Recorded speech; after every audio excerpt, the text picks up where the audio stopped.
Could your neighbor be a sex slave? It's not that unusual a question. Officials say we do have a human trafficking problem here in San Antonio, and there could be a person living in your neighborhood that's being forced into prostitution.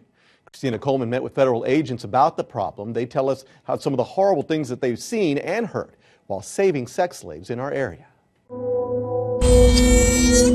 Modern-day slavery.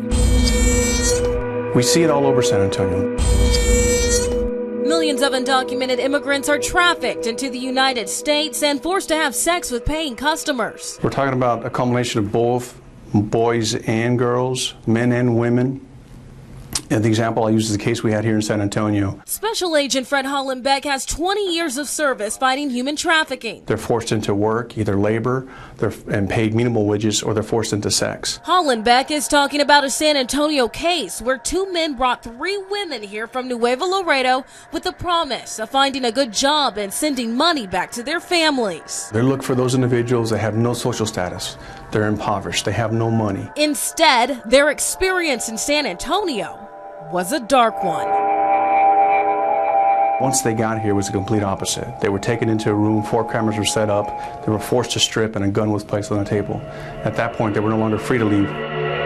An estimated 800,000 are trafficked across international borders each year, many of them forced into the international sex trade or forced into labor situations. We've had cases in the most affluent parts of San Antonio as well. Nobody really lived in the home. There was no power, and you wouldn't really see anybody during the day. This neighbor, who doesn't want to be identified, lives on the city's east side, across from a now demolished house where 2 men forced a 13-year-old into sex slavery.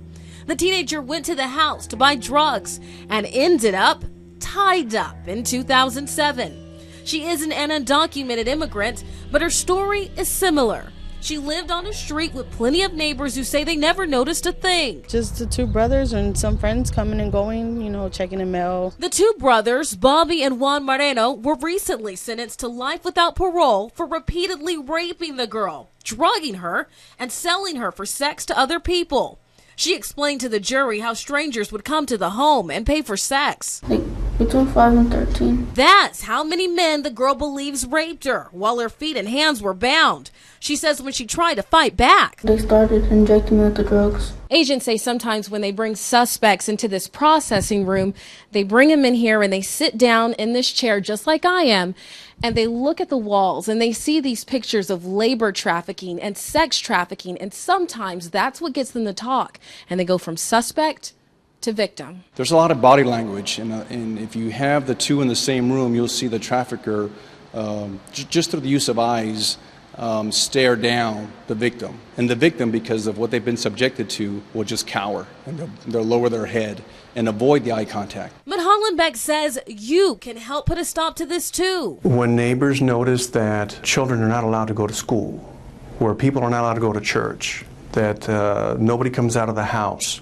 when people are held and not allowed to go outside and visit, they're being held against their will. They're being forced to work as a maid, for example.